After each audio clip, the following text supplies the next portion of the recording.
Hello दोस्तों, आज हम लोग देखेंगे क्लास 11 का चैप्टर नंबर 3 सरल रेखा में गति। गति के समीकरण। गति के समीकरण कौन कौन से हैं और कैसे हैं। पहला है v बराबर u प्लस ए टी। पहला क्या है? v बराबर u plus A T.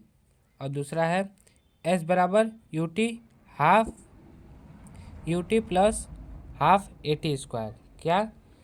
s बराबर यू टी प्लस हाफ ए टी स्क्वायर। और तीसरा है v स्क्वायर बराबर you square plus 2as। v square बराबर यू स्क्वायर प्लस 2as, जहाँ पर u बराबर प्रारंभिक वेग और v बराबर अंतिम वेग, a बराबर त्वरण, t बराबर समय, s बराबर विस्थापन, ये सब होता है।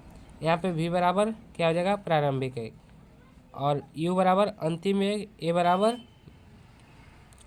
त्वरण, t बराबर समय, s बराबर विस्थापन, u बराबर प्रारंभिक वेग, t बराबर समय प्लस हाफ, a बराबर त्वरण, t बराबर समय। वेग का स्क्वायर, और ये कौन सा वेग है? अंतिम वेग। प्रारंभिक वेग का स्क्वायर प्लस 2 त्वरण और विस्थापन।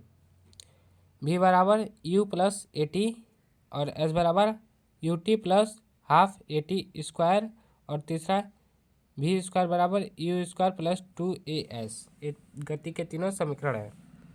ये पहला समीकरण है v बराबर u प्लस ए टी, और दूसरा है s बराबर यू टी प्लस हाफ ए टी स्क्वायर। तीसरा है v स्क्वायर बराबर यू स्क्वायर प्लस 2as। गति के तीनों समीकरण का निगमन जानेंगे कलन विधि द्वारा, ग्राफीय विधि द्वारा। पहला है कलन विधि द्वारा। गति की प्रथम समीकरण त्वरण की परिभाषा से a बराबर dv बटा dt होता है, ये सबको पता है। इसको हम लोग इससे गुणा कर देंगे तो ये dv बराबर a dt हो जाएगा। a dt समाकलन करने पर क्या प्राप्त होता है, आगे जानेंगे हम लोग। समाकलन के सूत्र से s बराबर a dx x हो जाएगा, समेसन dy बराबर y, समेसन dz बराबर z, समेसन dt बराबर t, समेसन dv बराबर v। जो लास्ट में रहेगा वही हो जाएगा। y यहाँ पे देखिए z z, t t, v v, summation dv बराबर v हो जाएगा यहाँ पे, और समेसन a dt समाकलन हो जाएगा यहाँ पे dv और dt। यहाँ पे v, यहाँ पे ये वाला v आ जाएगा, और यहाँ पे ये वाला t आ जाएगा। ऊपर वाला इसके ऊपर आ जाता है, देखिए यहाँ t 0, और फिर v minus you, t minus 0, इसमें से इसको घटा देंगे, ये अपनी जगह रहेगा। v माइनस यू, इसमें से t में से 0 घटाएंगे, कुछ नहीं बचेगा, ए टी हो जाएगा। v बराबर u प्लस ए टी, इसको माइनस में इधर चला जाएगा, प्लस में हो जाएगा। ये प्लस में तो है ही, प्लस में v बराबर u प्लस ए टी यहाँ से आया है।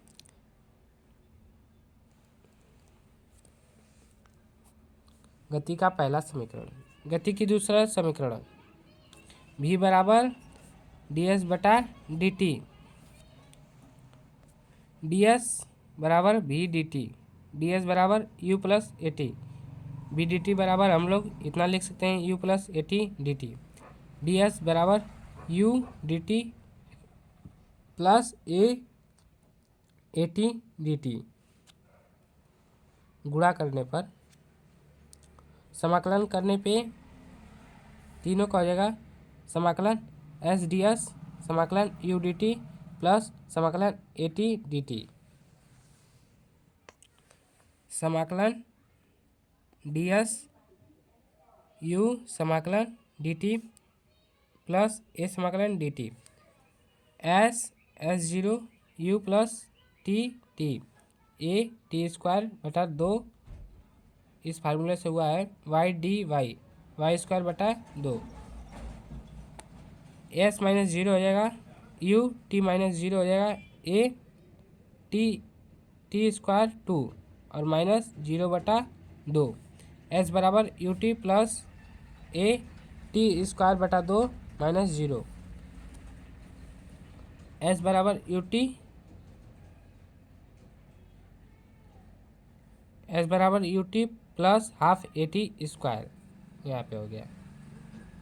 अब गति की तीसरी समीकरण है ए बराबर डी वी बटा डी टी, ए बराबर डी एस बटा डी एस हो जाएगा और डी वी बटा डी टी। इसको मतलब एक ऐसे लिख दिए ऊपर नीचे गुणा करने के लिए। ए बराबर डी एस बटा डी टी, डी वी बराबर डी एस।